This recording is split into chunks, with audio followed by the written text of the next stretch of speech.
ఈరోజు ఈ press meet పెట్టడానికి చాలా పెద్ద కారణం ఒకటి ఉంది.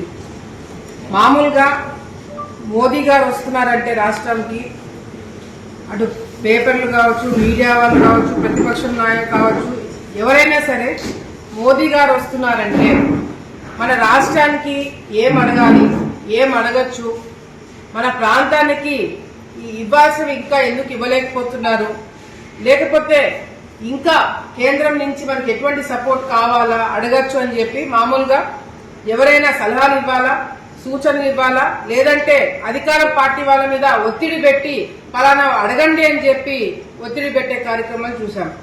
కానీ మోదీ గారు వస్తున్న కేవలం ఒకే ఒక రోజు ముందర సాక్షి వాళ్ళకి మా మీద విపరీతమైన ప్రేమ అనుకోండి, టార్గెట్ అనుకోండి, ఏమన్నా అనుకోండి, కేవలం ఒకే ఒక రోజు ముందు మోదీ గారు వస్తున్నారనగా అంత పెద్ద కార్యక్రమం ముందు రాష్ట్ర సమస్యల గురించి, రాష్ట్రం గురించి మాట్లాడకుండా మా గురించి అంటే మా మీద విమర్శలు చేయడం ఒక ఎత్తు, ఆలగడ్డలో ఏదో చాలా పెద్ద నేరాలు ఘోరాలు అహోబిలంలో జరిగిపోతున్నట్టుగా ఒక పెద్ద ఆర్టికల్ రాయడం జరిగింది. సరే, దాని గురించి మాట్లాడడానికే ఈరోజు ఈ ప్రెస్ మీట్ పెట్టడం జరిగింది. నేను మామూలుగా అయితే మొన్ననే పెట్టాలా ప్రెస్ మీట్, కానీ మోదీ గారు వస్తున్నారు, ఆయన రాష్ట్రానికి ఏమి ఇస్తారు, ఏమి ఇవ్వబోతున్నారు, అసలు రాష్ట్రంలో అమరావతి అనేది ఒక సంబరాలు జరుగుతున్న కార్యక్రమంలో మనం దీని గురించి మాట్లాడకూడదని నేను కూడా ప్రెస్ మీట్ పెట్టలేదు. అది ఎట్లుగా వైసీపీ నాయకులకి, సాక్షి వాళ్ళకి ఆలోచన లేదు కాబట్టి ఎవరిని ఎట్లా టార్గెట్ చేయాలనే దాని మీద దృష్టి పెట్టడం జరిగింది. ఈరోజు మీకు ఒక ఆర్టికల్ సాక్షిలో వచ్చింది, మళ్ళీ నేను రాసిందో మేము రాపించిందో తెలుగుదేశం పార్టీ అఫీషియల్ పేజీ నుంచో కాదు, సాక్షి పేపర్ లో రాసిన ఆర్టికల్ అక్రమాల అంతస్తులు.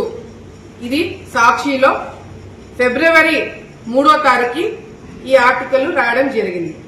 దీంట్లో ప్రధానంగా వీళ్ళు రాసింది ఏంటంటే, ఏదైతే ప్రభుత్వ భూములు అటు ఫారెస్ట్ డిపార్ట్మెంట్ కావచ్చు, ఇరిగేషన్ డిపార్ట్మెంట్ కావచ్చు, ఎండోమెంట్ ల్యాండ్లు ఇల్లీగల్ గా అహోబిలంలో పుణ్యక్షేత్రం దగ్గర, అహోబిలం దగ్గర ఇల్లీగల్ కన్స్ట్రక్షన్ జరుగుతున్నాయి, ఆక్రమించుకుని దాని మీద కన్స్ట్రక్షన్ చేశారు, 100కి పైన లాడ్జిలు, సత్రాలు మరి ఇల్లీగల్ గా కన్స్ట్రక్షన్ చేశారు, చోద్యం చూస్తున్న అధికారులు. ఇది వాళ్ళు రాసిన ఆర్టికల్. చోద్యం చూస్తున్న అధికారులు, టీడీపీ నాయకులు అని చెప్పి ఒక పెద్ద ఆర్టికల్ ఫిబ్రవరి 3వ తారీఖు ఈ ఆర్టికల్ రాయడం జరిగింది. అక్రమ నిర్మాణాలకి తెలుగుదేశం పార్టీకి సంబంధం ఉంది అని చెప్పి దీంట్లో రాయడం జరిగింది. మామూలుగా ఏదన్నా లాడ్జ్ కట్టాలన్నా, సత్రాలు కట్టాలన్నా అక్కడ పంచాయతీ రెజల్యూషన్ అవసరం. పంచాయతీ రెజల్యూషన్ లేకుండా ఇవి ఎట్లా కట్టినారు? పోనీ పంచాయతీ రెజల్యూషన్ మా వాళ్ళు ఎవరైనా సర్పంచులుగా ఉన్నారంటే 2006 నుంచి గంగుల కుటుంబానికి సంబంధించిన వ్యక్తులే ఇక్కడ సర్పంచ్గా ఎన్నుకుంటూ రావడం జరిగింది.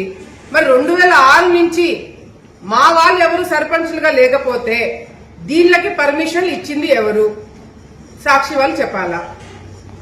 అంతేకాకుండా ఏదైతే స్టార్ హోటల్స్ అంట అహోబిలంలో లాడ్జ్లకి ట్రాన్స్ఫార్మర్లు, ఎలక్ట్రిసిటీ మేము ప్రొవైడ్ చేసి దగ్గరుండి వాళ్ళకి మర్యాదలు చేస్తూ వాళ్ళ దగ్గర నుంచి మేము డబ్బులు వసూలు చేస్తున్నాం కాబట్టి వాళ్ళ జోలికి ఎవరు పోకుండా చేస్తున్నామని చెప్పి మా గురించి పెద్ద ఆర్టికల్ రాసింది సాక్షి.